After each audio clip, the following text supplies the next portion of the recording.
Oh, c'est les combattants! J'espère que vous allez bien. Bienvenue dans ce tout dernier épisode de combat contre un pro en compagnie de Tona, épisode 3. Si vous avez loupé les 2 premiers épisodes, n'hésitez pas. On a fait un combat en pied-point, un combat en grappling. Aujourd'hui, on a le droit à un combat dans une cage de MMA. Du coup, pied-point, lutte, sol, striking au sol, donc du ground and pound. Vous allez vous régaler. Avant cet épisode, j'aimerais vraiment remercier tout d'abord Tona pour sa confiance, mais aussi toute l'Académie Pythagore, donc qui nous a prêté cette infrastructure et sans laquelle du coup on n'aurait pas pu tourner une vidéo de cette qualité.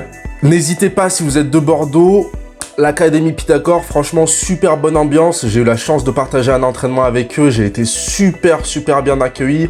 Comme rare fois, j'ai été bien accueilli dans un club. Vraiment une super bonne ambiance. Et sachez que le meilleur conseil que je vous donne à toutes les personnes qui me posent des questions par rapport au sport de combat, si vous voulez apprendre des sports de combat, tout d'abord, trouvez le bon sport. Évitez tout ce qui est Krav Maga, tout ça. MMA, Jiu-Jitsu brésilien, boxe thaï, grappling. Et ensuite, deuxièmement, trouvez un club avec une super bonne ambiance.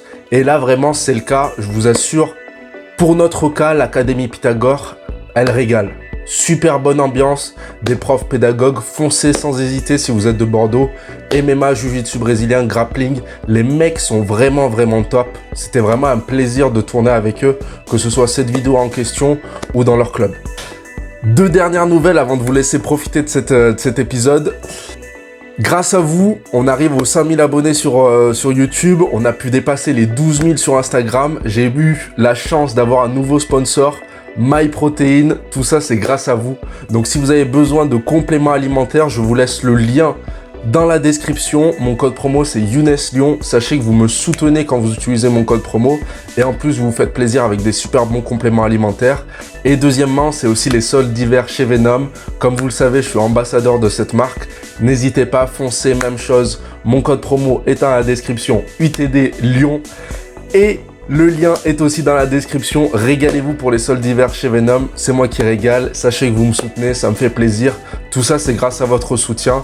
Sans vous, j'aurais jamais pu avoir la chance d'avoir ces 2 sponsors. Merci énormément. On est parti pour ce 3e épisode. Let's go. Ok, on est dans le dernier épisode aujourd'hui en compagnie de Tona, épisode spécial MMA. Je te remercie encore une fois, Tona, pour ton accueil, tes réponses, tout ton partage. Du coup, Tona, toi aujourd'hui, comment tu te projettes dans ta carrière sportive professionnelle de MMA, sachant qu'en parallèle, la légalisation du MMA en France, elle est vraiment très récente. Bon, déjà, moi, faut savoir que quand j'ai commencé cette carrière, je me suis dit, je vais atteindre l'UFC.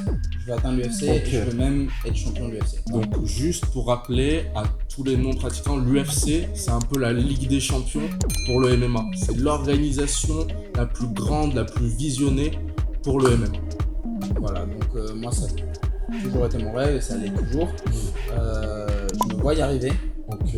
Maintenant, c'est vrai que j'ai pas eu forcément le parcours que j'aurais voulu. J'aurais voulu, un peu comme tout le monde, je pense, faire un 17-0, un petit 10-0. Je vois. Voilà, j'ai eu mes défaites et c'est pas grave, je les regrette pas. De toute façon, c'est de l'expérience. Et avec la légalisation du MMA, c'est vrai que je vois peut-être une porte ouverte à des combats en France.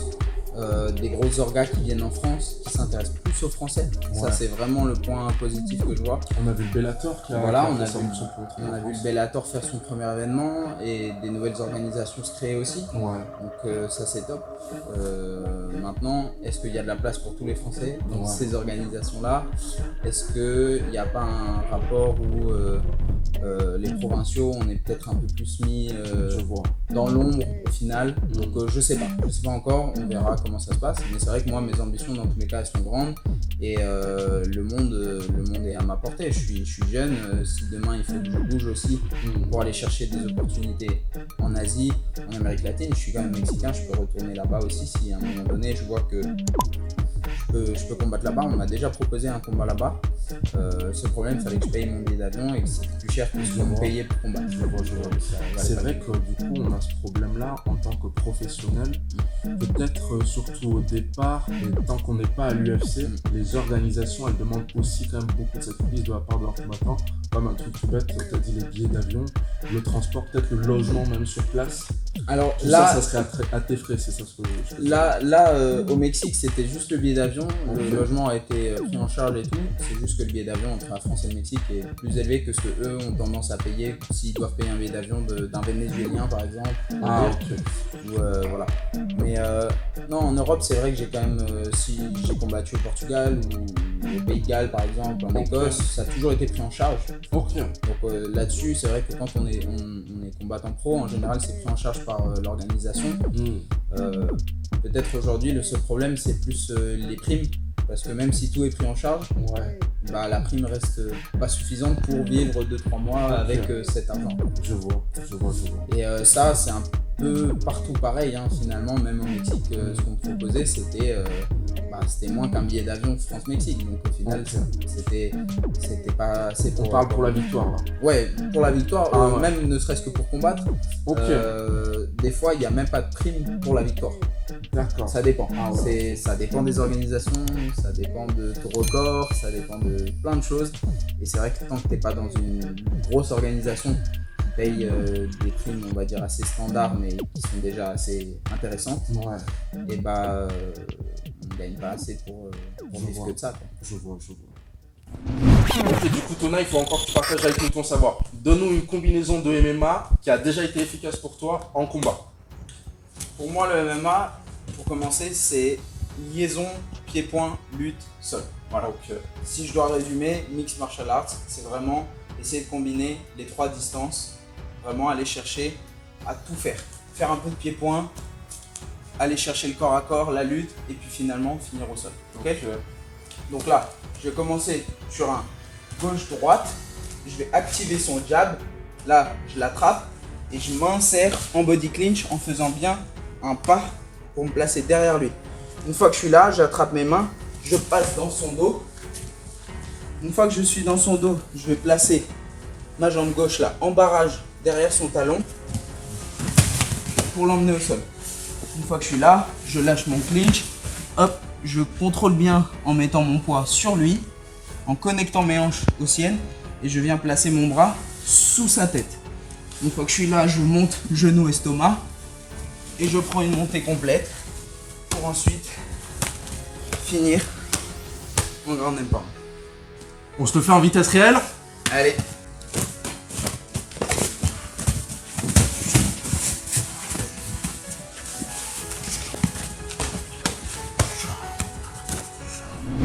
Et du coup, aujourd'hui, avec toute cette nouvelle génération de réseaux sociaux, de gens hyper connectés, on a vu que ça pouvait aider énormément des carrières.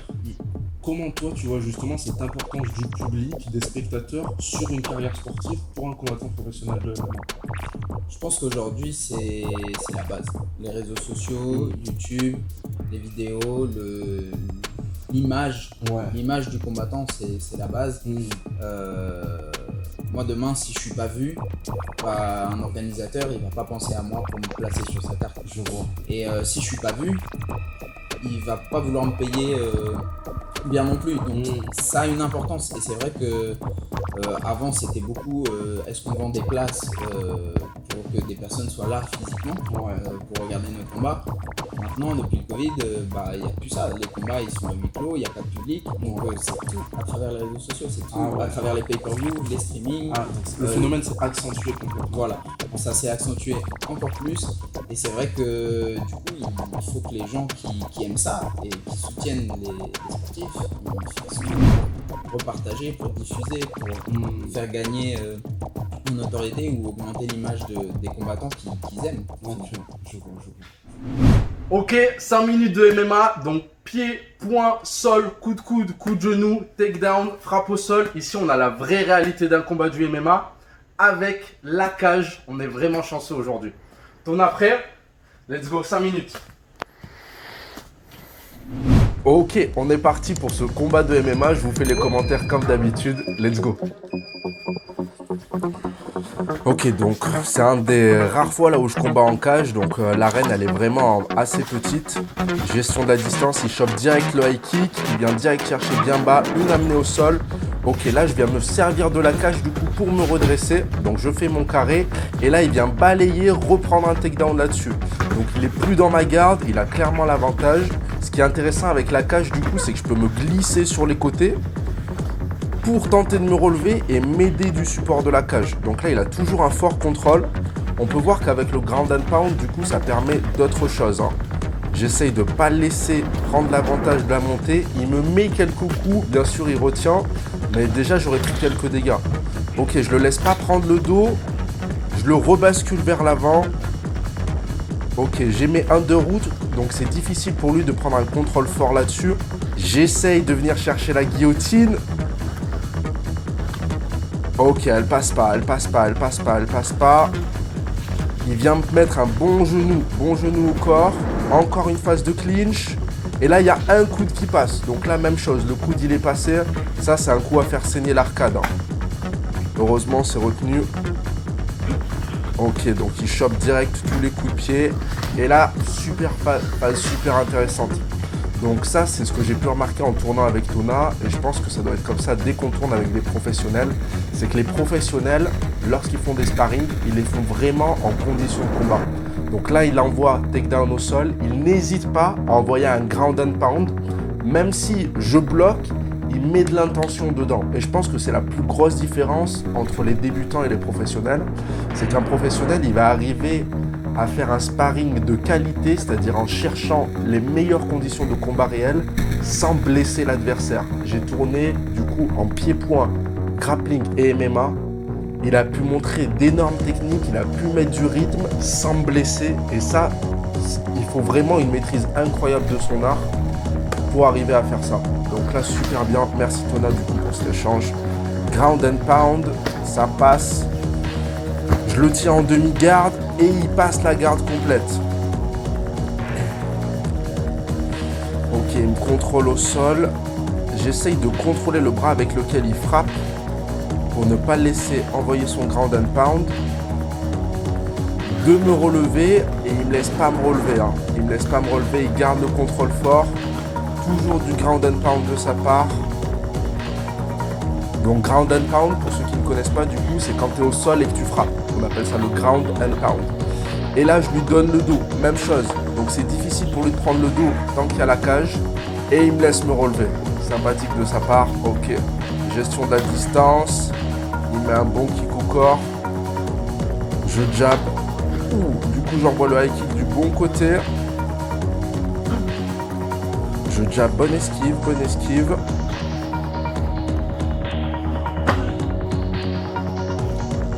J'hésite pas à taper au foie quand il y a l'occasion.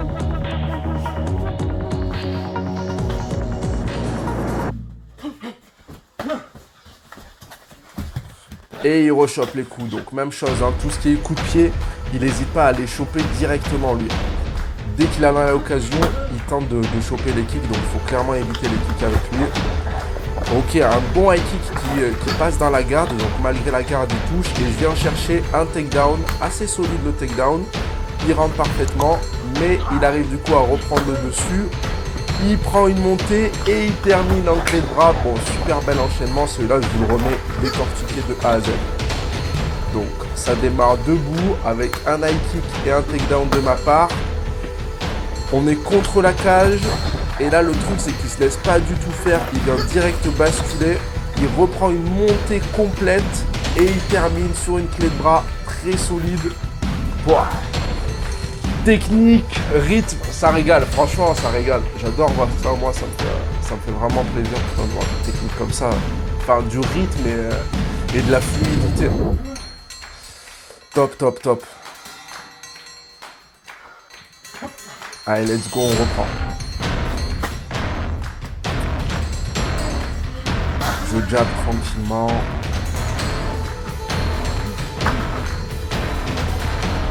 Je low kick.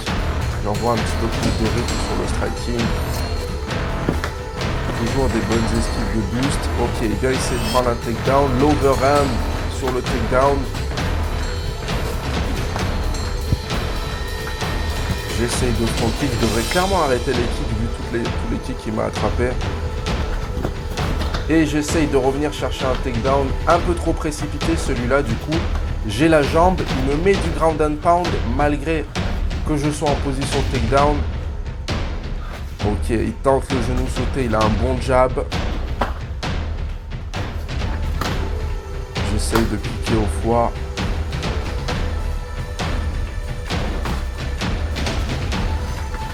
Il tente la balayette. Bon, c'est la deuxième fois qu'il me tente un coup de poing retourné comme ça. Clairement, si ça me touche, c'est la mort. Il m'envoie au sol et du ground and pound pour terminer. Je suis en tortue, mais du coup, là, c'est pas du grappling. Hein. La tortue en MMA, mieux vaut l'éviter parce que le ground and pound fait très mal. Et on termine sur cette action. Ça régale. Ouais, merci Tona. Du coup, super bon sparring. J'ai beaucoup aimé l'enchaînement après la clé de bras. J'ai fait un takedown, il reprend la montée, il tente la clé de bras directement, c'est super beau. La même chose sur la fin, le dernier takedown, comment il m'envoie au sol. Et ce qui est important en fait, et ce qui est hyper intéressant du coup avec le MMA, c'est le mix. C'est ça ce qui est super beau. C'est-à-dire arriver à mixer le striking, les frappes, le grappling, la phase de lutte, les coups au sol et les prises au sol. Et ça, Tona, il sait super bien le faire. Donc, je trouve ça vraiment magnifique. Vraiment, merci beaucoup, Tona, du coup, pour tout cet échange. Tu régales. Toute la communauté des combattants, je pense, te souhaite le meilleur pour ta carrière. Merci, Tona. Os les combattants. Donc, c'était le dernier épisode de cette série en compagnie de Tona. J'espère que vous avez kiffé le combat en cage. Plein de techniques, plein de ralentis. Tona, il nous a régalé sur ces 3 épisodes. Encore une fois, les combattants, je sais qu'on est pas mal à commencer à suivre cette chaîne YouTube. N'hésitez pas à montrer du soutien. Allez suivre Tona sur ses réseaux, Instagram, chaîne YouTube. Je vous mets tout dans la description. Mettez un maximum de likes. Encore une fois, repartagez au maximum. Plus vous partagez, plus on va prendre en influence et plus on va pouvoir soutenir nos combattants français. J'espère que ces 3 épisodes vous auront plu. Bombardez les likes, bombardez les commentaires. À très bientôt, j'espère. Merci Tona. Os.